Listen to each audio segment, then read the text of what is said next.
Welcome back to the Red Dice Diaries, and this is another quick fire video response, and this time it's to Same Old G's video Hayman-Opie Room, which is in itself a video response to Hayman-Opie's original video about how to deal with empty rooms, which I commented on and made a video response to a while ago. Now, I really enjoyed Same Old G's video response because it took an entirely different track to approaching the problem than I did myself. I sort of went in straight away with very much of a breakdown of, right, here's how you can make an empty room interesting, whereas Same Old G approached it from more of a point of view, whereas is the empty room actually the problem or the issue, or should it be seen as a challenge, or is it perhaps related to how much the GM wants to direct the flow of action in a game, and how much confidence do they have in their narrative abilities. The way he puts it is the problem itself is not the empty room. The problem is, am I entertaining the players enough? And as I say, he mentioned this may be a problem with the confidence of narration.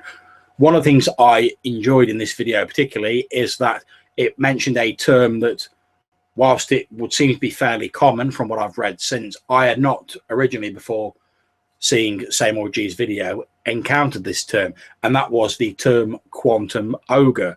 For anyone who's not aware, now that I've looked it up on the internet, thanks to the miracle of Google search engine, it's an encounter that you intend to carry out no matter what occurs. And the example I read was, if you come to a fork in a path and it goes left and right, and it doesn't matter which way the players choose to go, the GM is always going to give them the same encounter. That would be the quantum ogre effect. So you learn something new every day. That's a term that seems to have entirely passed me by. And also, it's probably the first time I think that I've actually made a video response to another video response. So that's an interesting thing to see. And I'm hoping that means that more people are going to start kicking off video responses, and it will get more communication going between channels. Now, Same Old G suggests that his method of dealing with empty rooms would be to, certainly in a dungeon crawl, just set up the game area. Don't discriminate between empty and full areas, since the players are explorers, and a big part of the appeal of dungeon crawling is to actually explore the dungeons, empty rooms, full rooms, high action areas, low action areas, and everything in between. He also raises the very valid point that a few small moments of downtime or less action are needed to contrast with the high action moments, giving the players a chance to step back, lick their wounds, get their breath back, and prepare for the challenges that may lie ahead. And this is a very, very good point. And it's certainly something I've covered in previous videos where I talk about the pacing of a campaign. However, it's not something that I'd particularly considered for dungeons. He also says that most GMs don't prepare for empty rooms. And this was a very interesting thing, I thought, since how do you really go about preparing for empty rooms? And I've suggested some stuff in my previous video response to Hayman-Opie's original video about empty rooms, of how you can make empty rooms interesting. But how do you actually go about prepping for them?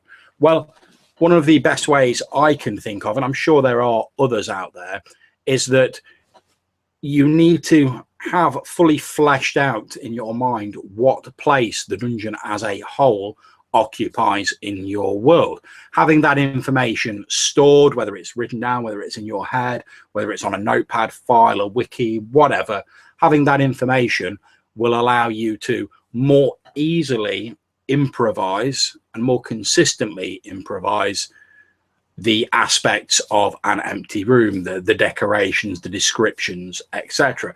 For instance, if you know that your dungeon that the players are exploring is the long, tumbled down and derelict ruins of Baron Brechthoffen's ancient ancestral manor, where 15 generations of his ancestors lived, until the villagers burnt him to death in his own house because he was believed of being a person who shapeshifted into a wild beast upon the night of the full moon, where he would stalk the peasants. That tells you an awful lot about how the dungeon is going to look. It's presumably derelict since it's been burnt down by the peasants. There will be the trappings of nobility, certainly those that haven't been stolen by any looters.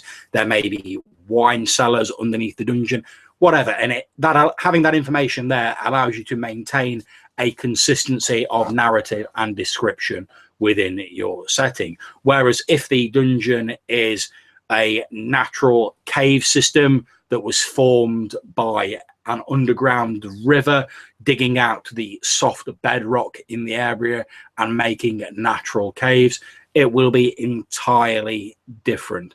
But just having that information in your head or written down will enable you to much more easily pull out descriptions and improvise the rooms where there isn't really any planned encounters.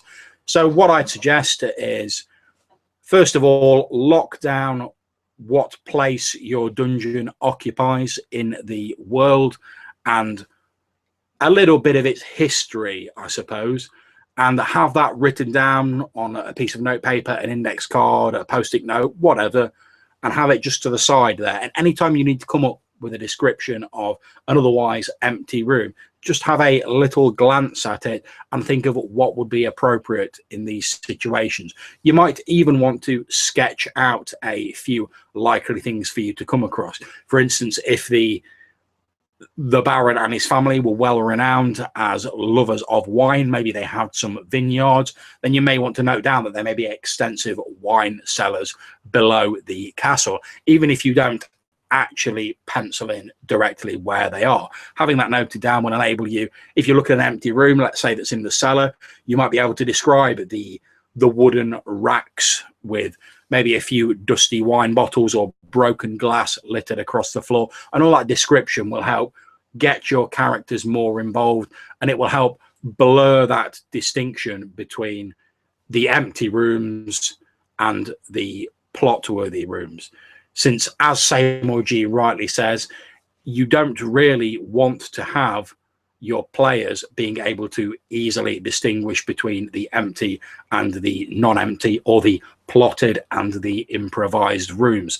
You want them to be seeing it more as a whole area that they are going to be rewarded for exploring and conquering. So I hope that this video's been useful. Thanks very much to Seymour G for the original. Very thought-provoking and enjoyable to watch, as I find all of his videos are. If you've enjoyed this, please click on like down below. And if you've got any comments, either hit me up in the comments section on YouTube, or as always in the Google Plus comments. I hope that you'll also consider clicking on subscribe by clicking up there on the red dice. And until I see you next time, take care, and thank you very much for watching.